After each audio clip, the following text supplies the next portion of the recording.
Om Swastiastu. Oke, selamat beraktivitas anak-anakku, khususnya kelas 11 MIPA dan IPS 1 yang Bapak banggakan dan seluruh siswa kelas 11 pada umumnya. Oke, untuk hari ini saya akan melanjutkan materi yang sudah kita bahas pertemuan yang pertama terkait dengan harmonisasi hak dan kewajiban asasi manusia berdasarkan nilai Pancasila. Ini yang kedua, kita akan sedikit membahas tidak akan banyak karena kita akan berkutat yang namanya peraturan undang-undang yang terkait dengan hak dan kewajiban asasi manusia. Artinya kalau dengan undang-undang itu sifatnya adalah pasti, tidak ada yang tidak ada yang bersifat opini ya. Tapi sebelum undang-undang yang mengatur tentang hak asasi manusia kita bahas atau Bapak saya sebutkan. Nah, kita akan melihat dulu bagaimana hak dan kewajiban asasi manusia dalam nilai dasar Pancasila. Jadi, seperti kita ketahui, hubungan antara hak dan kewajiban asasi manusia dengan Pancasila itu sangat erat. Jadi, Indonesia, kita selaku bangsa Indonesia telah mempunyai pijakan jelas tentang rujukan jelas tentang hak asasi manusia. Nah, mari kita lihat satu persatu sila-sila Pancasila yang saya tampilkan dalam PowerPoint. Yang pertama, ketuhanan yang Maha Esa. Nah, ini ada di pasal 29 ya. Saya berharap anak-anak semua sudah melihat Undang-Undang Dasar ya. Undang-Undang Dasar dalam mata pelajaran PPKN itu sangat penting sekali. Silakan itu dimiliki ya. Nanti di pembelajaran tatap muka Bapak wajibkan kalian itu membawa Undang-Undang Dasar gitu ya. Nah, ketuhanan yang Maha Esa itu menjamin hak kemerdekaan untuk memeluk agama, itu ada di pasal 29, melaksanakan ibadah dan kewajiban untuk menghormati perbedaan agama. Seperti kita ketahui, kita punya 6 agama, kita berdiri dari berbagai macam kepercayaan, 6 agama, 6 kepercayaan. Nah, yang nanti muaranya sesuai dengan kesepakatan, sesuai dengan adat istiadat budaya kita yang percaya bahwa Tuhan itu Maha Tunggal. Nah, artinya setiap kepercayaan yang ada, yaitu yang diakui oleh negara kita itu menganut persamaan, yaitu Tuhan yang Maha Esa, itu maksudnya ya. Jadi kita berhak menentukan agama kita.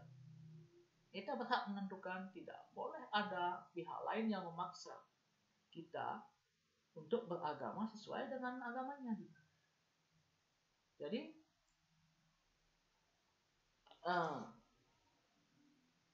selain itu ya, selain kita bebas memeluk agama sesuai dengan keyakinan, kita juga wajib hukumnya menghormati agama lain.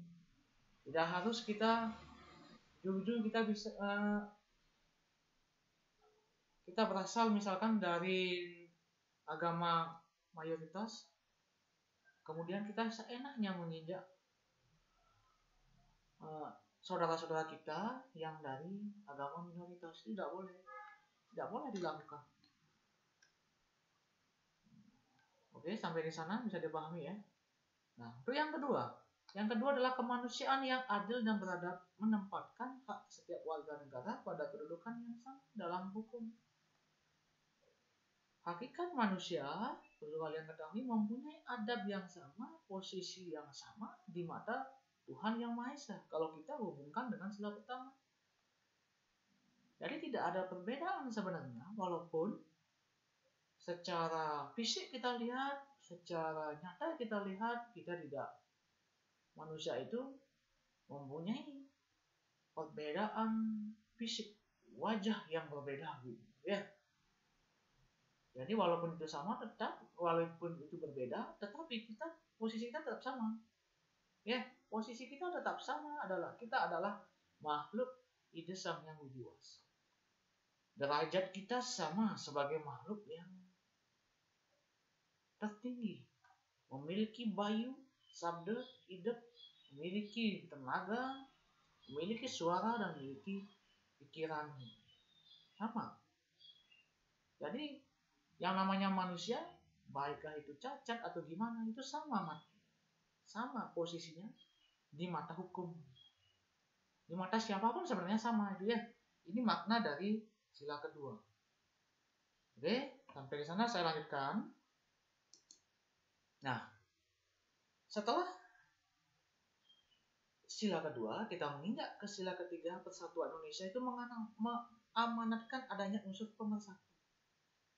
Oke, dari dulu nenek moyang kita itu sudah mempunyai nilai dasar yang sangat kuat. Tolong menolong, saling menghormati, gotong royong, rela berkorban. Ya. Kita merdeka pada tanggal 17 Agustus 1945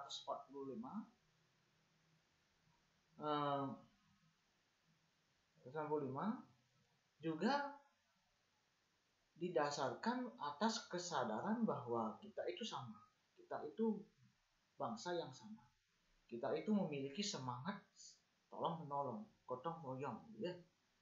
Kita wajib melakukan itu. Kita berhak juga untuk berteman dengan, berkawan atau bersaudara dengan siapapun. Tidak hanya dalam lingkup negara kita saja. Kalian mungkin nantinya akan bergelut bekerja di bidang pariwisata, kalian berhak juga berteman dengan kawan-kawan kalian dari luar negeri ya.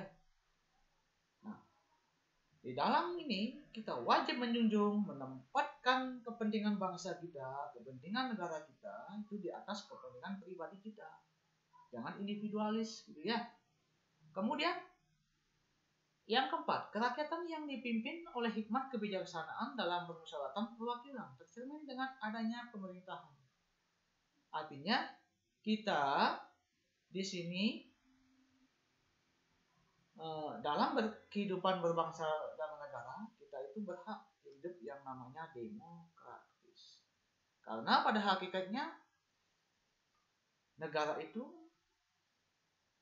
pemerintahannya itu berasal dari rakyat, oleh rakyat, dan untuk rakyat. Ingat, nanti di bab kedua kita akan bahas secara detail tentang konsep-konsep demokrasi. Nah, kemudian saya lanjutkan.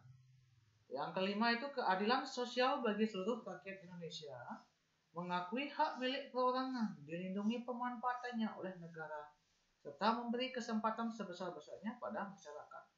Perlu kalian ketahui bahwa kita berhak mempunyai sesuatu harta di negara kita sendiri. Dan kita juga mempunyai kesempatan untuk hidup dari kekayaan bangsa kita.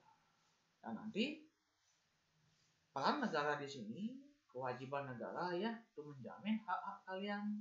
Kewajiban kalian gimana? Setelah memiliki sesuatu, misalkan kalian memiliki tanah, kalian wajib membayar pajak kepada pemerintah. Sehingga pemerintah itu akan menggunakan pajak yang kalian bayarkan untuk kepentingan, keperluan kita semua selaku masyarakat Indonesia. Oke, sampai di sana saya rasa bisa dipahami ya. Bagaimana hak dan kewajiban itu secara singkat saya jelaskan di dalam sila-sila Pancasila. Tapi sebenarnya tidak hanya berkutat pada hal ini saja. Jadi sangat dalam sebenarnya makna dari Pancasila, makna dari HAM ini yang terdapat dalam sila-sila Pancasila. Oke, ini sebentar ya. Kemudian kita lanjut ke peraturan rujukan dari Undang-Undang tentang Hak Asasi Manusia. Ya, rujukan pertama tentu ada di dalam Konstitusi Undang-Undang Dasar Negara Republik Indonesia. Kalian bisa perhatikan di pasal 28A sampai 28J. Inilah rujukan utama kita terkait dengan hak asasi manusia di Indonesia. Nah, setelah itu ada ketetapan MPR nomor 7/MPR tahun 1998 tentang hak asasi manusia.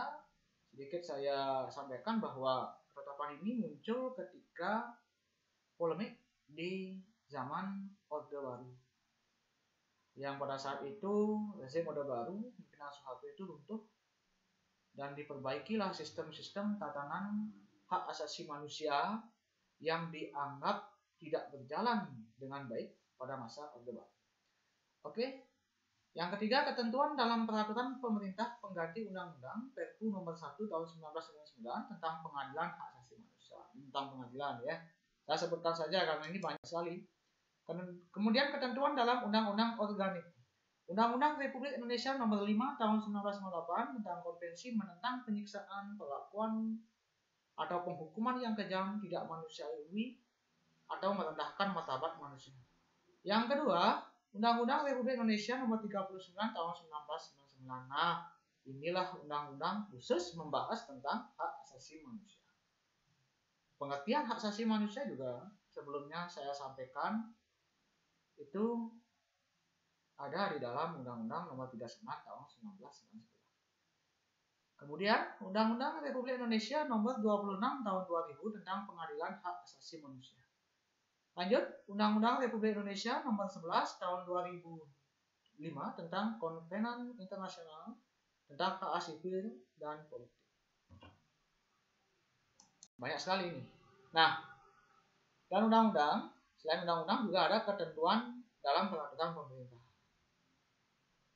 Ada PP Peraturan Pemerintah nomor 2 tahun 2002 tentang tata cara perlindungan terhadap korban dan saksi dalam pelanggaran hak asasi manusia. Jadi, pertama ini ya, nanti di bab 3 Bapak jelaskan, ketika nanti kalian dihadapkan atau menjadi saksi dalam pengadilan, jangan takut. Karena sebenarnya sudah ada komisi untuk melindungi, ya lembaga untuk melindungi saksi-saksi. Ingat itu. Jadi tidak perlu takut nantinya kalau dijadikan saksi kalian takut, sehingga tindak kejahatan yang ada tidak akan bisa terungkap dengan jelas. Kemudian yang kedua, Peraturan Pemerintah nomor 3 tahun 2002 tentang kompensasi, restitusi, rehabilitasi terhadap korban pelanggaran hak asasi manusia berat. Ya. Jadi kalau ada hak pelanggaran dengan berat menyebabkan gangguan psikis misalkan, ya. Jadi undang-undang ini mengatur tentang rehabilitasi. Rehabilitasi itu artinya terkait dengan pemulihan kondisi psikis korban pelanggaran hak asasi manusia. Lanjut, anak-anakku, selain PP, peraturan pemerintah, ada juga keputusan presiden, Kepres. Keputusan presiden yang pertama adalah Kepres nomor 50 tahun 1993 dengan Komisi Nasional Hak Asasi Manusia. Kemudian keputusan presiden nomor 83 tahun 1998 tentang pengesahan Konvensi nomor 87 tentang kebebasan berserikat dan perlindungan untuk berorganisasi.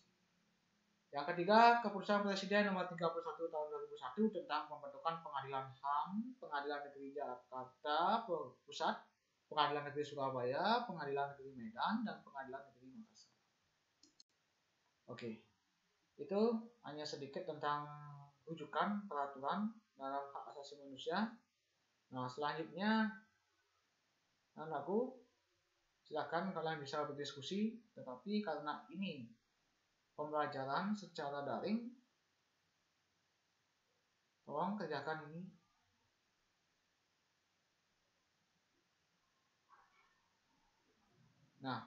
Coba dijawab. Boleh kalian berkelompok, tapi kumpul sendiri-sendiri. Kelompoknya pun harus diatur. Kalau kalian ini karena ini masa COVID-19, kalian pakai protokol kesehatan. Kemudian kalau tidak pun kalian bisa berdiskusi secara virtual. Banyak sekali aplikasi-aplikasi yang memungkinkan kita berdiskusi jarak jauh. Nah, untuk bagi yang kelas 11, mungkin di sekolah lain yang melihat channel YouTube ini, silahkan kita resapi, kita sama-sama belajar. Nah, mudah-mudahan ini menjadi tambahan pengetahuan kalian, walaupun berbeda sekolah. Mudah-mudahan menjadi istilahnya tambahan lah untuk siswa kelas 11 secara umum. Oke, sampai di sini video saya hari ini. Sampai jumpa di pertemuan kita yang ketiga, masih membahas tentang hak asasi manusia. Video selanjutnya, pertemuan berikutnya, kita akan melihat kasus-kasus peristiwa apa saja yang pernah terjadi di Indonesia terkait dengan pelanggaran hak asasi manusia. Oke, kita tutup pertemuan kita hari ini dengan Parama Santi. Om Santi Santi Santi.